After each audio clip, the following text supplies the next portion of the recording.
Today, reading a book is The Ping. 1. Leap of Faith.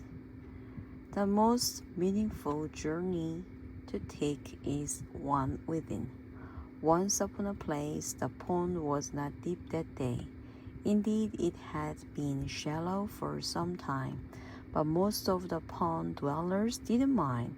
It was just the way things were.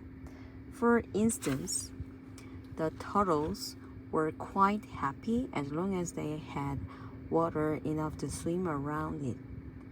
They even liked to bask their shells in the sun as they topped the surface, with the water being just so.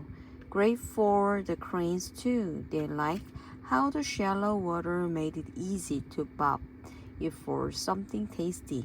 The fish didn't complain either. Being closer to the surface made it easier to size a floating moonshine. Truth to tell, for the inhabitants of the pond, there was a contentment enough to go around, never a grumble or whisper of complaint. Most took to spending average days living out average lives without too much moodiness. Most, but not all. Ping was a frog, but more than that, he was a frog with a proud heritage.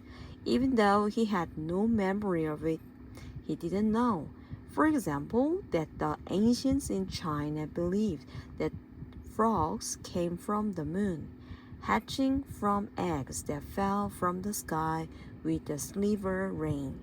Oh, he could go hiking back in his own time, remembering his earliest days at the pond before he had arms and before he had legs, remembering what it was like to joyfully jump through the deep water propelled by his tail. And when he was older and there was a jumping to be done, nothing pleased me more. Ping was an incredibly gifted jumper, the best at going the distance. In one hop, Ping perfectly sailed 9 feet. 9 feet 3 inches, an unbeatable record. Such was the remarkable talent of Ping, the frog, that all the denizens of the pond would stop whatever they were doing to watch. When Ping jumped, they felt privileged to witness such glory.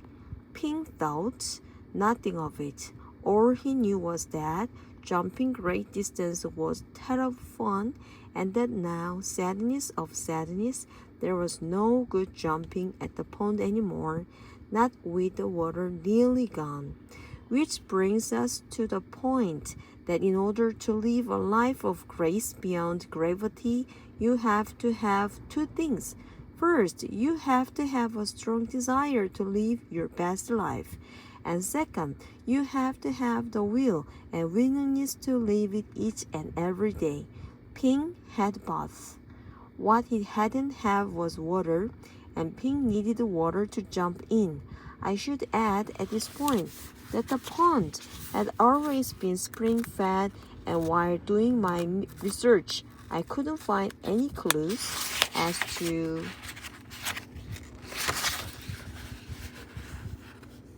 what had changed the course of the spring. What I did find was that while staying half-heartedly in the same old spot was fine for others, it was not at all fine for Ping. Ping shrugged and sighed. He longed for the breadth and the depths of the once upon a time deep water. He had taken such pleasure in the way the heavenly hues and intoxicating scents of the lotus and lily blossoms used to rule the water's surface.